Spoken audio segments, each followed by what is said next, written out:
مینەرانی خۆشەویست ئەم کاتتان باش کاروانی دەرسیدەم بۆ پێشکەشکردنی ئەم بەشە لە بەرنامەکان لەگەڵتانە بم لە ڕێگەی سکایپەوە لاوژە جەوادمان لەگەڵایە پێشەوەی کە بڕۆمە سەر بابەتی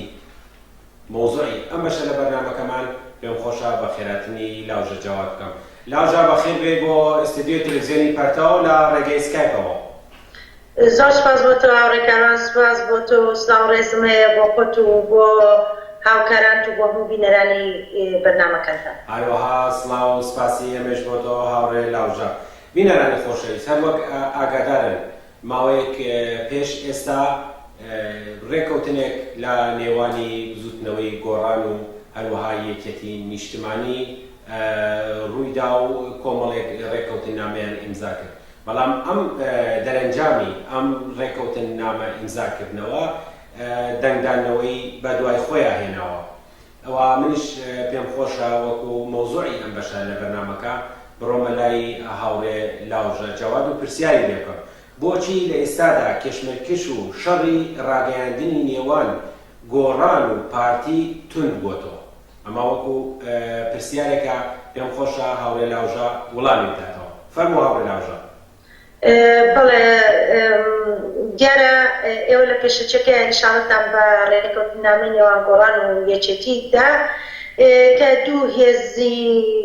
بۆرژوا ناسیۆنالیستی کوردن لە کوردستانی عێراق و هەردوو لایەن لە زۆنی سەوزدا زۆرترین نفوزیان هەیە و زۆرترین جەماوەری خۆیان هەیە. ئەم دوو هێزە دیارە بزوتنەوەی گۆڕان هەروەک بۆ بیرهێنانەوەیەک بۆ بینەرانی خۆشەویستی بەرنامەکەتان. بزوتنەوەی گۆڕان دیارە بەشێک لە سەرانی بزوتنەوەی گۆڕان لە ناو هەناوی یەکێتی نیشتیمانی کوردستانەوە هاتوونەتە دەرەوە و ناوشیروان مستەفا کە ڕێکەری گشتیە و بزوتنەوەیە کەسی دووەمی یەکێتی نیشتیمانی کوردستان بووە و جێگری جەلال تاڵەبانی بووە ساڵەهای ساڵ لە ناو یەکێتی نیشتیمانی جێگە و ڕێگایەکی تایبەتی هەبووە. بەڕای من لە دەرئەنجامی چێشمەچێشەکانی نێوان یەکێتی ناوخۆی یەکێتی لە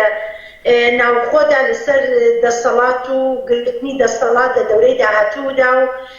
چەندین چێشمەچێشی تر و ڕێکەوتنامەی استراتیژیکە یەکێک لەو چێشمەچێشانە ئەوە بوو کە نەوشیروان مستەفا و کاتە فراکسیۆنی گۆڕان پێک دێنێ و بزوتنەوەی پاش ماوەیەک بزوتنەوەی گۆڕان پێک دێنێ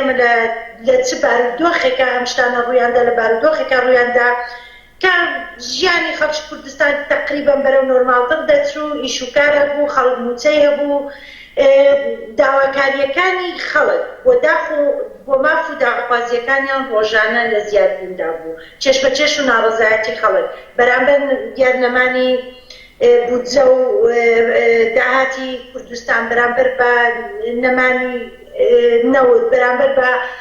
پرسی گەندەڵی لە کوردستان بەرامبەر بە نەبوونی ماف و داخوازیەکان بەرامبەر بە نەبوونی ئازادیەکان بزوتنەوەی گۆڕان لەم دەورەیەدا وەک بزوتنەوەیەکی پۆپۆلیستی سەری هەڵدا و سواری شەپۆلی ناڕەزایەتیەکانی خەڵک بوو. ئەمە ئەم بزوتنەوەیە توانێت تا دەورەیەک بێتە پێشەوە تاوەکو شەڕی داعش هاتە پێشەوە. کاتێک کە داعش هاتە ناوچەکە و چێشمەچێش و شەڕی داعش هاتە پێشەوە بارودۆخەکە گۆڕانکاری بەسەرداهات. گۆڕانکاری بەسەرداهات و ئەتوانم بڵێم بە شێوەیەک کە جارێکی تر بە شێوەیەکی تر هێزی میلیشیا مەطرح بووە.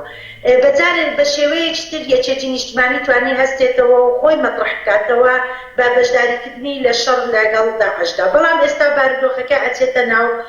قۆناغێکی تر. لەم قۆناغە تازەیە بزوتنەوەی گۆڕان ئەتوانی هیچ جێگە و ڕێگایەکی هەبێت. ئەتوانی چیتر کە بە ناوی گۆڕانکاری لە کوردستان سواری شەپۆلی ناڕەزایەتی خەڵک بووە. هەر خۆیان بوون چوونی اتفاقیان لەگەڵ پارتی کرد، ڕێکەوتنامەیان لەگەڵ پارتی کرد، حکوومەتی بنکەفراوانیان لەگەڵ پارتی پێکهێنا، موافقەتی ئەوەیان کرد کە ئیمزایەوە بکەن داهاتینەوە دەموو بچێتە ناو بانکی کوردستان و ژێر دەستی پارتی دیموکراتی کوردستان.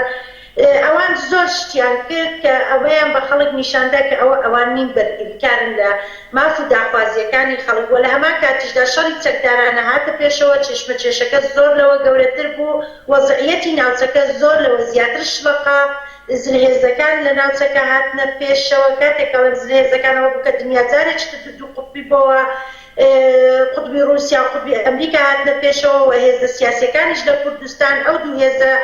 سەرەکیەی کە هێزی چەکداریان هەیە هێزی میلیشیان هەیە لە کوردستان کە یەکێتی نیشتیمانی کوردستان پارتی دیموکراتی کوردستانن پارتی پاڵیدا بەو باڵی ئەمریکا و تورکیا و سعودیە و یەکێتیش پاڵی داوە بۆ باڵی کە سەر بە رووسیا و ئێران و ئەو جیهەتەی ترە ئەم باڵی ترە لە ناوچەکەدا لەم نێوەدا بزوتنەوەی گۆڕان بزوتنەوەیەک کە خۆی وایە خۆی ئەعلان کرد بزوتنەوەیەکی مەدەنی و هێزی چەکداری نیە نەیەتوانی جێگەی خۆی بکاتەوە ناچار بوو بێ لەم نێوەدا جارێکی تر بچێتەوە باوەشی یەکێتی بۆ ئەوەی کە جێگە و ڕێگە و مۆقعەتی هەبێ لەو ئاڵوگۆڕانەی کە بەم دوایانە لە ناوچەکە دێنە پێش ئەوەی کە پرسی شەڕی داعش تونتر بۆتەوە لە ناوبردنی داعش تونتر بۆتەوە هێزەکان جددیتر هاتوونەتە مەیدان ئاڵوگۆڕی تازە لە ناوچەکە بەڕێوەی دیارە داعش وەک هێزی چەکداری ئەڵێ نەگۆ بزوتنەوەیەکی سیاسی وەکو داعشیزم ئەم هێزانە هاتوونەتەوە مەیدان جارێکی تر و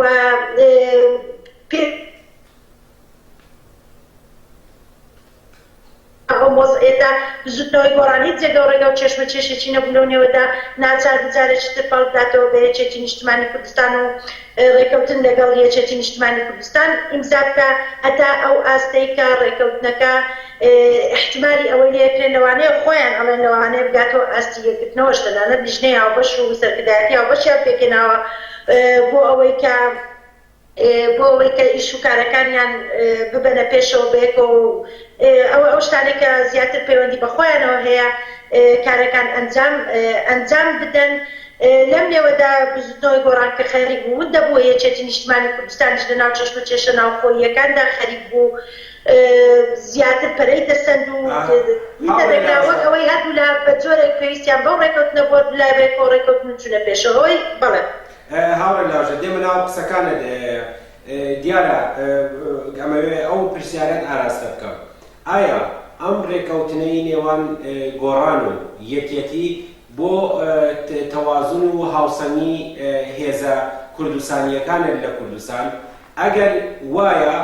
بۆ پارتی بەعکسی ئەو مەسەلەوە قسە ئاکات و لە هەمان کاتیشە داواکاری گشتی داوای لەسەر نەوشیروان مستەفا تۆمار ئەکات و داوایەکە بۆ دادگا بەڵێ بەرلەوەی وەڵامی ئەو پرسیارە بدەمەوە بە پێویستی دەزانم وەڵامی بەشی یەکەمی پرسیاری پێشوت بدەمەوە بە زۆر بە کورتی ئەوە بڵێم کە ئەوەی کە پەیوەندی بە قوربوونەوەی چێشمە چێشەکان هەیە پەیوەندی بەو چێشمە چێشە ناوچەیانەوە هەیە بەشی زۆری و بەشێکی پەیوەندی بەو ناڕەزایەتیی خەڵکێک ئەمڕۆکە زیاتر وە تەوەجوهی خەڵک دەکەن کە خەڵک وەزعی خراپە ناڕەزایەتی هەیە خەڵک موچەی نییە بارودۆزەرانی خەڵک لەو پەڕی خراپیدا ئیشوکار وەستاوە خەڵک لە بارودۆخەکی ئەو پەڕی خراپیدایە ئەیانەوێ ئەو تەوەجوهە بدەنە خەڵکەمەم و خەتای پارتیە لە کاتێکە یەکێتی و بزوتنەوەی گۆڕان خودی بەسەرکردار وەک بزوتنەوە نابەڵام وەک سەرانی ئەمنینەش بەشێکی گەورەی ئەم بارودۆخە بوونە و خۆیان بەشێک بوونە لەو گەندەڵیە و لەو وەزعەتێکە لە کوردستان بەڕێوە چووە ناتوانن خۆیان لەو بەرپرسیارەتە بێت بەو ئەندازەیەش یەکێتی بەرپرسیارە بەڵام ئەوان دەیانەوێت زیاتر جارێککە تەوەجوهی خەڵک و مەیلی خەڵک بەلای ئەوەیە ڕابچێشنەوە کە ئەوان دەیانەوێت هاوسەنگی هێز ڕابگرن لە ناوچەکە و دەیانەوێت بربەرەکانەی پارتی بکەن بەنسبەت ئەوەی کە لەم پرسیارەتە هاتبوو قسەی ئەوەتان کرد کە پرسیاری ئەوەتان کرد کە ئەمە پەیوەندی بە هاوسەنگی هێزەوەیە دیارە نەوشیروان مستەفا لە کۆبنەوەیەکی ناوخۆی حیزبیان لەگەڵ تەشکیلاتیانە قسەی ئەوەی کردووە باسی ئەوەی کردووە کە ئەمە باسی ئەوە دەکات دەڵێ ئەم ڕێکەوتنە بۆ هاوسەنگی هێزە لە کوردستان و بۆ نەهێشتنی تاگڕەویە تاگڕەوی حیزبیە لەلایەن حیزبێکی سیاسی دیاریکراوەوە دیارە پارتی دیموکراتی کوردستانی جوابی داداتەوە لە وەڵام دەداتەوە لەوە یەکریزی دەشێوێنێ ئەگەر بێمە سەر ئەوەی کە ئایا ئەمە هاوسەنگی هێز ڕادەگرێت لە کوردستان ئەحزابی بۆژوان ناسیۆنالیستی کورد یا بڵێن تەبیعەتی هەرێمی کوردستان وەکو بۆ نمونە مەسەلەی وەکو وڵاتانی ئەوروپا نییە بە هێز و بە زۆرینەی پەرلەمان و کە چێ زۆرترین کورسی هەیە لە پەرلەمان ئەویان بێتن بڕیاردە لە کوردستان میلیشیایە هێزی میلیشیایە چێ میلیشیای زیاتری هەبێت چێ چەکی زیاتری هەبێت چێ قودرەتی زیاتری هەبێت ئەو هێزی زیاتری هەیە ئەوەی نایبڕێنێت تکایە دێمە ناو قسەکانت بەهۆی کەمی ماوەی بەرنامەکانەوە و زۆری پرسیارەکانی منیش تکایە بە کورتی وەڵام بەرەوە و یەک پرسیاری تریش ئاراستە دەکەم ئایا دەرەنجامی ئەم باڵ و دۆخەی کە لە کوردستانەیە ئایا ئەتوانێت بەرەو دوو ئیدارەیی بڕوات و یا شەڕی ناوخۆیی لێ بکەوێتەوە تکایە زۆر بە کورت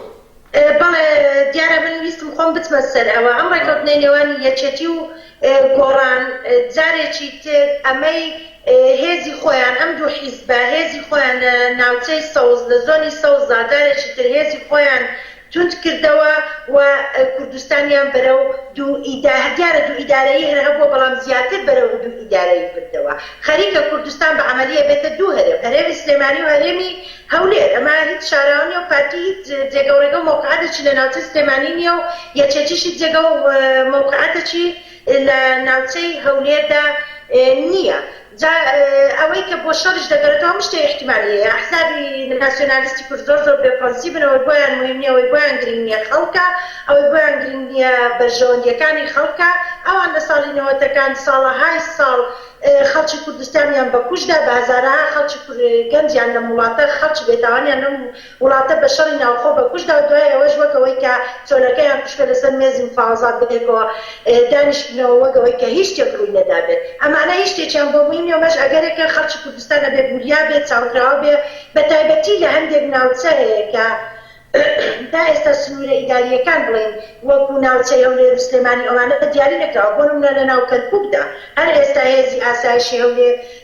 یەکێتی و هێزی ئاسایشی پارتی جیاوازە لە هەندێک ناوچەدا احتیمالی ئەوە هەیە کە شەڕ ببێتەوە وەکو وتم هیچ شتێک داخراو نییە ئەم حیزبانە ئەحزابی بێپرەنسیبن بێ جێگە و ڕێگان احتیمالی هەیە هەموو شتێک بکەن بەڵام ئەگەر ئیجازەم دێ لەسەر هاوسەنگی هێز وەڵامێکی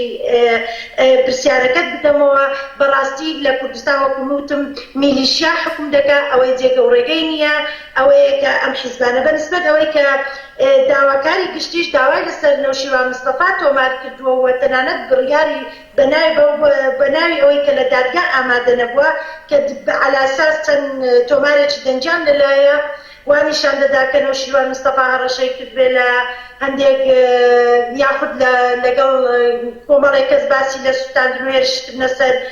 کۆمپانیای نەوت و نازانم کۆنسوڵی وڵاتەکان و ئەو شتانە کرد بێشتی لەم جۆرە ئەوترێت ئەمە تا چەند ڕاستە یا ڕاست نیە زۆر مەسەلەی ئێمە نییە بەڵام ئەوەی کە لە دادگا ئامادە نەبووە بەڵێ داواکاری گشتی دوای ئەوەی کە داوای یاسایی لەسەر تۆمار کردووە هینی بڕیاری گرتنیشی داوە بەڵام ئەمە زۆر گاڵتە جارانەیە لەو پەڕی گاڵتە جارانەدایە لەبەر ئەوەی کە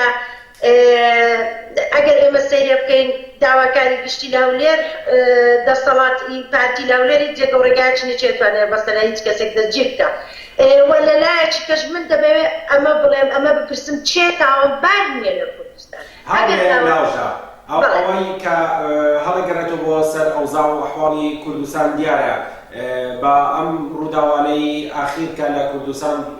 ڕوویداوە ڕێکەوتنامەی نێوان یەکێتی و گۆڕان دیارە ئەوزاع و ئەحواڵی بەرەو ئاڵۆزیەکی زیاتر بردووە بەڵام بەگشتی دەور و نەخشی پارلەمان تکایە لە یەک دەقا بۆمان باسکە کە ئایا